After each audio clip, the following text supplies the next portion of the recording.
Part of the reason that you're hearing so many stories tonight of the lives that are being changed is because stories matter, and they fight against our natural cynicism that I think so many of us in America are constantly fighting against.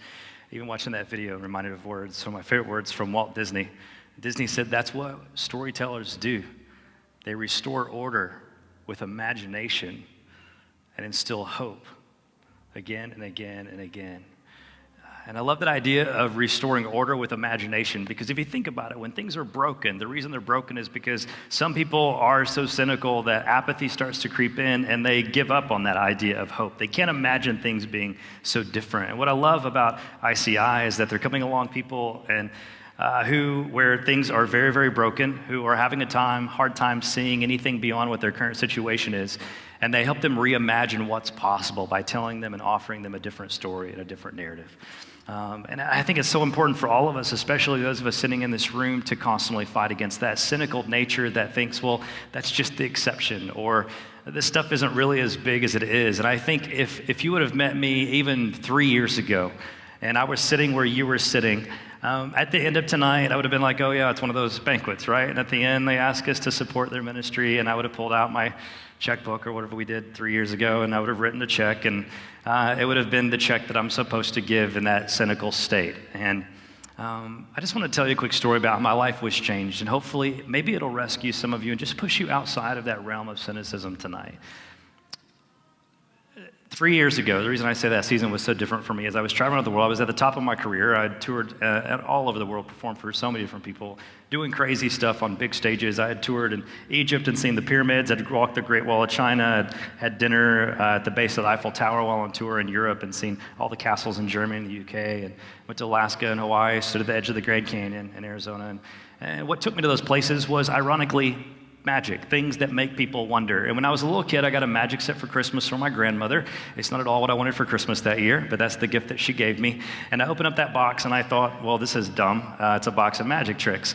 And I did my very first trick for my mom and dad, and the look on their faces made me realize, well, magic is awesome. It was the first time someone else had looked at me with a look of awe and wonder in response to something that I had done. I wasn't one of the cool kids. And you fast forward to the age of 30, and I was traveling the world doing crazy things like jumping in tanks of water, wearing straitjackets like Houdini's famous water torture cell, breathing fire out of my mouth, which is something that I had done hundreds of times.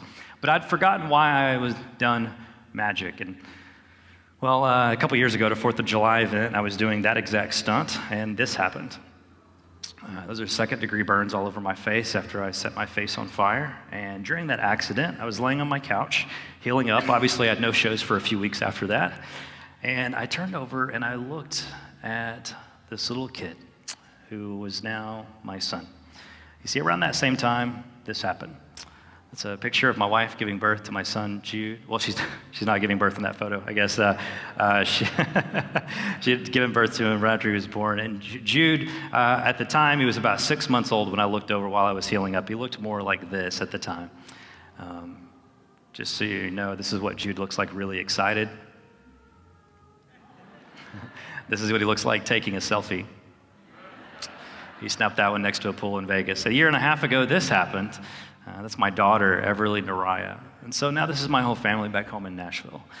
And before I could rob my son of the wonder, of the real magic that God has surrounded him with everywhere he looks, God used my son to reawaken wonder in my life and rescue me from my own cynicism. Because when I was laying on that couch and I looked over at Jude, and I thought, why do I do all this stuff anyway? There's no magic left to be seen in the world. I've been there, done that. I've been burned. We've all been burned. And then I see Jude's little spark in his eye, right? Because he believes in what's possible. His imagination run wild. He believes in real magic. He just doesn't understand who it is that created it in the world around him yet. And now we get things, and Jude is 3 years old. I get things in the mail from companies like Amazon, right? And the package comes, and I like rip the box open because I'm so excited about the thing that's inside the box, and I throw the box aside because to me it's a piece of garbage. What do you think Jude cares about? The box, right? Because I just see a piece of trash. Jude, well, his imagination runs wild. He has yet to become a cynical grown-up, and so he sees possibilities. So he sees a rocket ship or a train or a car, right? What if all of us in this room lived with that kind of belief in what's possible? What if we believed in the real magic of what God is capable of doing in the lives of us and the lives of the people like ICI and the people they're serving? It would change everything. And so I want to leave my portion of tonight with you guys with just a little story from my own life. The very first real magic that I ever experienced when I was a little kid. And my hope is that maybe it'll reawaken a little bit of wonder and belief and imagination in your heart. And it might change what follows for the rest of this night. When I was a little kid, way before I was grown up and lived in Nashville, I lived in a little small town in southeast Tennessee. It was a little town called Evansville. It was 45 minutes from Chattanooga. It was a town of just a couple hundred people. I grew up on a farm. It was the land of opportunity. If you're a tractor. That's just the kind of town it was. And I enjoyed living there with the exception of a few things, one of which was I never got to experience the magic of seeing snow. How many guys here in Chicago have seen snow before? Surprise, surprise, all of you, right? All right, how many guys are annoyed by snow? Just out of curiosity. All right, okay, almost all of you. All right, cool. When I was a little kid, I'd never seen snow. I was 5 years old. I'd seen it on TV and in the movies. And in TV and in the movies, it always snows on Christmas. And so as a little kid, I was just trained to think, oh, that's when it's supposed to snow, is on Christmas. And I remember Christmas morning coming, and I was actually Christmas Eve. Christmas Eve was coming, and I was down on my hands and knees that night next to my bed. I was praying, God, please let it snow. Please let us have a white Christmas. I wake up the next morning. I realize it's Christmas. I jump up. I run down the hallway of our house. I swing up at our front door to look outside on Christmas morning, and guess what? There was no snow. The weather report said it wasn't going to come at all, probably the rest of the winter. I was devastated. I went back inside and I was like, Mama, it's Christmas, right? And she's like, yeah, baby, it's Christmas. What are you talking about? And I was like, how come there's no snow outside? Why do they call it White Christmas?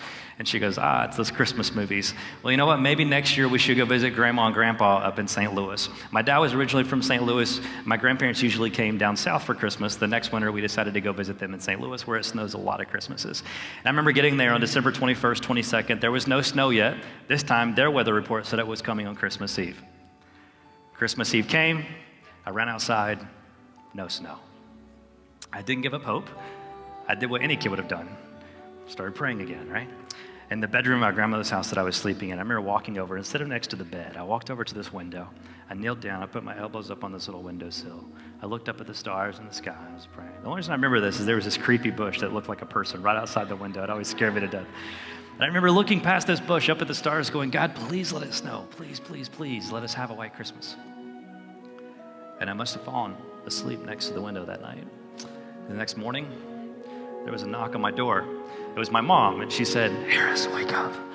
I woke up, and she would bend over, and she said, look outside. I'd pull back the curtain. I looked outside. I couldn't believe it. Finally, it was snowing. This time I jumped up and I ran down the hallway of my grandparents' house and opened their front door to look outside. It was everywhere. I ran out the front yard. I picked as much of it as I could up in my arms. I threw it as high as I could in the air. I put my arms out and I spun around and I laughed and I cried. And that's when I realized I wasn't dressed yet. I had some pajamas on, but my feet were bare. I was so excited, my adrenaline was pumping. I guess I never noticed what you smart people here in Chicago already know. Snow is really cold, right? It doesn't mean much to us now in this room. It's just snow, and after all, we're all grown-ups. But I'm telling you guys, in the mind of a 5-year-old boy, that was real magic. Of course, I had to go back to Tennessee where it actually wouldn't snow for a few more years, but I never stopped reliving that experience of seeing snow. I would go into the kitchen while my mom was cooking dinner. I'd pick up little napkins off the shelf and fold them up, and I would rip them into tiny little pieces of paper and throw them up in the air. I got in trouble because there was a paper mess all over my house, but it was my way of reliving what I thought was the magic of snow. And in that tiny little house in the foothills of Tennessee, this is what I would do for my mom.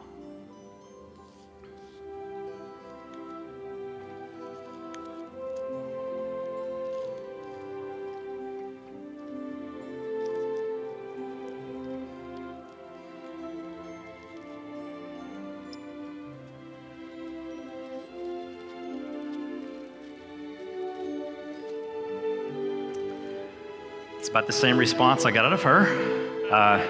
She wasn't that impressed. No, it's okay. You don't have to clap. It's just a paper snowflake out of a napkin. But in that moment, my mom pulled up a chair next to me, and she taught me one of the first lessons I ever remember learning. And it was that what made snow so magical Part of it was the snowflakes themselves. We all like to talk about in America how snowflakes are unique and that there's no two in the world, and it's true. We studied it in high school. We studied and looked at snowflakes under a microscope and realized that there are no two snowflakes that will ever fall out of the sky that would be exactly the same. But yet the beauty, the magic of snow is not when you walk outside and see one snowflake falling down in the air. It's for the very first time. You walk out and you see this white stuff, this orchestra of magic being created all around you. And in that blanket on the ground, it covers the trees, and it's so peaceful. The same thing that's true about snow is true about the lives of the people in this room and the lives of the people that ICI serves.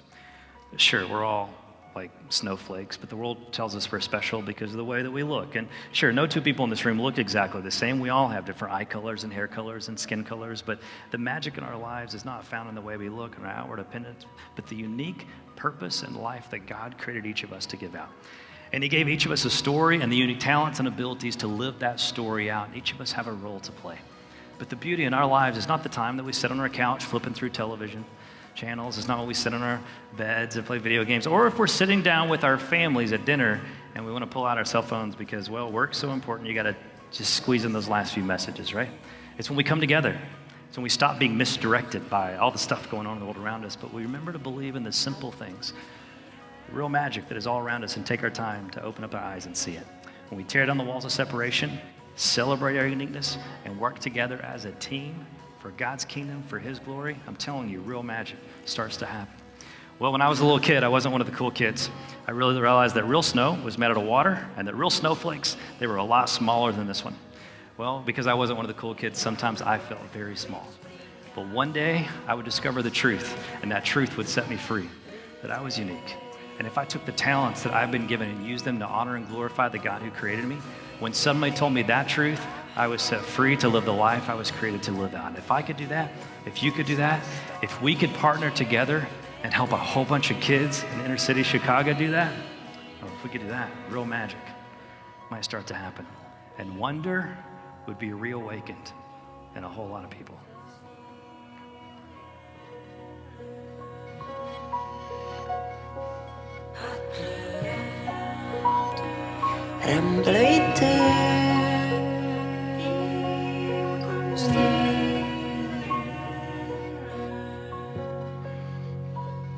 Oh, you're quite blown up.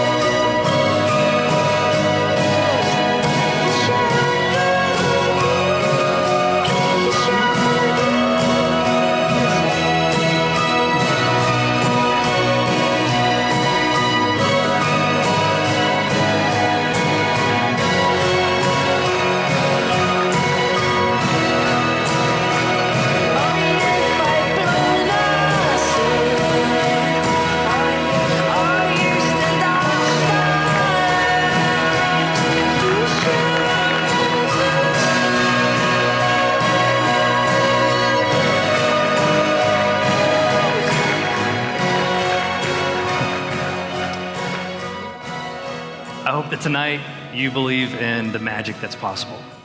I hope that tonight you fight back towards some of that cynicism, that cynical nature, that belief of just like, well, okay, sure, I'll do the thing that I know my duty is here to do. My belief is that you join ICI and that you believe what Walt Disney believed, that it's possible to tell someone a different story.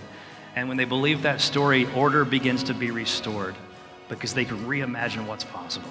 And through our partnership together and each of us celebrating our unique role, magic starts to happen in the world around us.